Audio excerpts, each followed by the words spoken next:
Hi, I'm Lori with Co-Creating Impact and itstimesunshine.com. I am here with our good friend Christina. How are you doing today? I'm doing well, Lori. Thank you for having me. Thanks for coming on. I'm very, very excited to hear about your story and your touch with COVID. Please tell us all about it. So I am a gymnastics coach and a director. And when COVID first started, we were, like everyone else, we were sent home.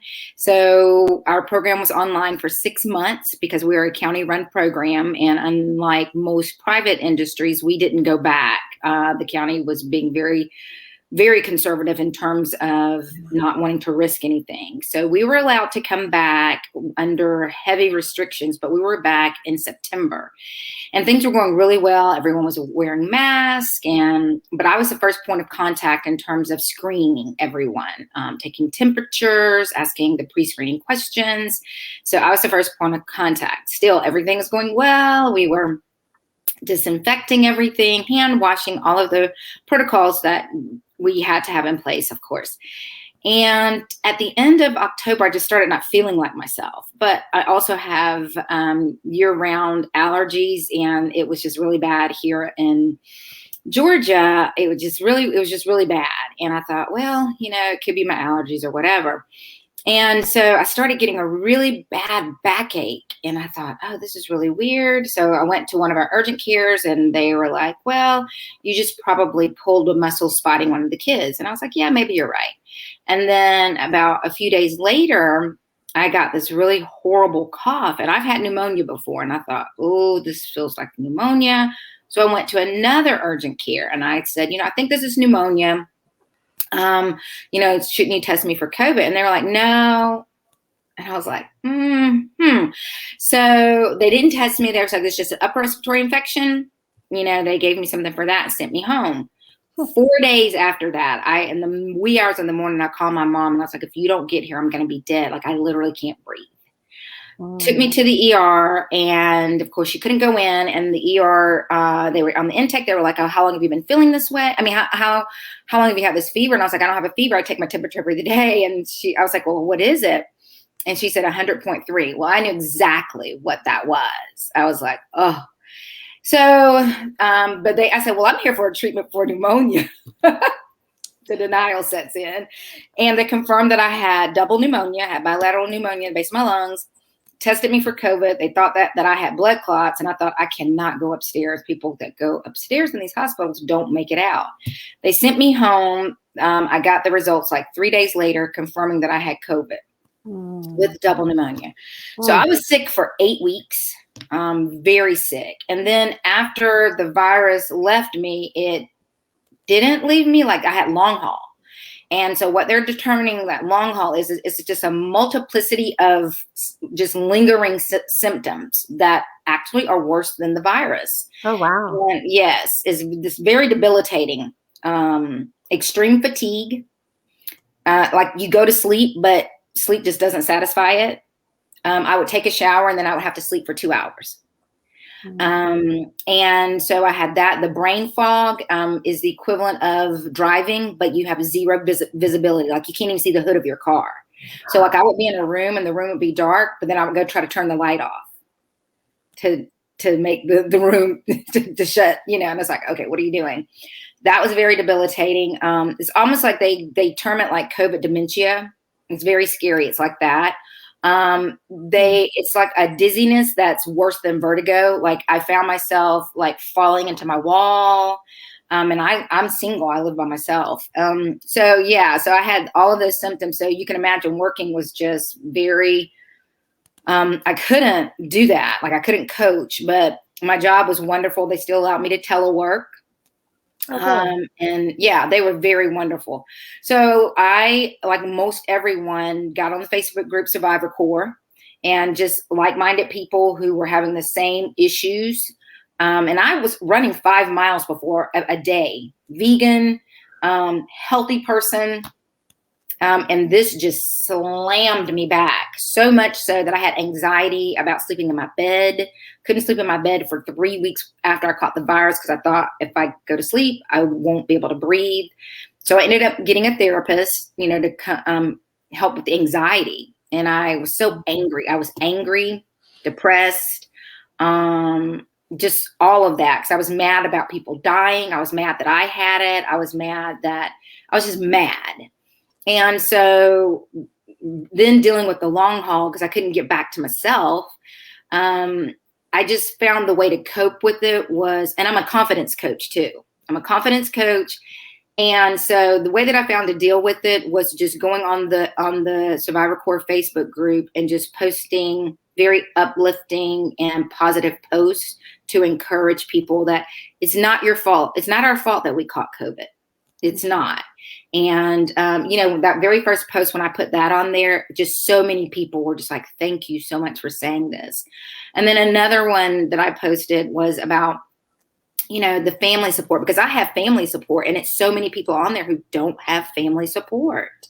And I don't understand that, because that's not my reality. My family has been my rock. My sister, who's a doctor, is actually, if it weren't for her, I wouldn't be talking to you, because she actually helped me with this. Like when I was spinning out of control in my mind, it was like she reached through the phone and grabbed me by my shoulders and just said, you have got to pull this together. Like stress is what feeds this virus, and you have got to get it together. Like, wow. this is not going to be helpful to you. So that is my story. I did get the second dose of the Pfizer vaccine on yesterday. So today's a little bit of a struggle. I still have lots of antibodies. So it's kind of like getting another jolt of the virus all over again. And so my body's like going, what the heck are you doing to me? Enough already. Yes. And so, so today will be just a very relaxed and chilling day. But other than that, when I got the first dose of the vaccine, my long haul symptoms, it was just like somebody completed a download. It was just like, now the fog started clearing, the fatigue completely went away. Like I started back running. Yeah, I could run again. I could, like I said, the visibility got a lot clearer. The dizziness was still there some. And so I'm hoping at least by Sunday, I'll be back, like 100% to my normal self. So. That's amazing. What a story. And how funny it is that we tend to kind of look the other way on our own symptoms. Like if we hear somebody's not feeling well, we're like, oh, we better get you here. And I think this is that. And there, we should go. But if it's ourselves, like, we'll just blow it up. Oh, it might just be a little injury that it might just be a little headache from my not having too much water or something, like we just blow it off. We're not taking care of ourselves. And that brings me to the self-care aspect. I want to know from you, your top 2 daily self-care essentials. I'm a huge water drinker. So from that aspect, from the physical aspect, I don't eat out. I don't do like sugars or anything like that. So I'm very mindful of those things. Just stay hydrated and be mindful of the things that I actually put into my body. So from the physical aspect, from the mental and the emotional aspect, I am a huge proponent of mental health. So I will forever have a therapist in my toolkit. I will forever have one. And I just think that it's completely necessary, especially in the times that we live in. You should not be doing this alone. It's just so important to have that. And I think that once everybody embraces that, it'll take the stigmatism off of mental health, and people won't look at it as such a taboo, or like, oh, you're this crazy person. It'll be looked at the opposite way. Oh, you don't have a therapist? You must be crazy. So it'll start flipping. Yeah, it'll start flipping the other way. So those are like just keeping balance. Being a gymnast, I'm learning that, and like right now on one of my sticky notes on my monitor, I have perfectionism limits growth. And so just understanding that doing something and just movement is better than nothing. Just getting started, I'm a recovering perfectionist, so I try to just get out and go and do. That's huge. And what impact do you think you've had on others, or that somebody has had on you? Definitely in terms of what I've been told, in terms of my encouragement, it has just made them feel, especially when I just simply saying it's not our fault that we caught COVID. It was just kind of like an aha. I mean, I think people knew that anyway, but it is a shame. It's like you got the Scarlet C now. And so it was just a reminder that's okay. It's okay. Yes, we have it, but it's not our fault. In terms of the impact that my family has had a huge impact. My sister, like I was saying, it brought us closer. It wasn't that we weren't close, but we weren't communicating like we are now. And that's that's huge because life is so uncertain. And you don't want seconds and minutes and hours and days and weeks and months and years to go by, because in the blink of an eye, that person can be gone.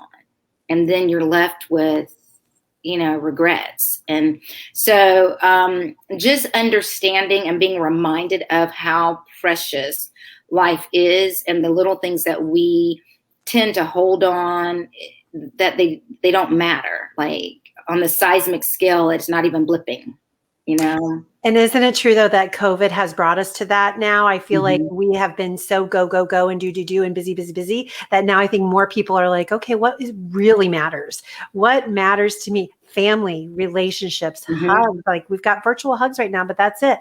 And for you to touch on the point about COVID and the stigma, I had not really thought of it until you just said that. Like, maybe some people may think, oh, you weren't careful enough. You weren't, like, I can see where maybe some people might feel like, oh, it's not my fault, That's absolutely true, because when I put that post in the group, it was a person responded. She says, thank you so much for saying that. My family actually told me that it was my fault, that I wasn't being careful enough and that I wasn't a good mother. And I said, I don't care if you stood butt naked in the middle of Times Square. It is not your fault. And it made her laugh.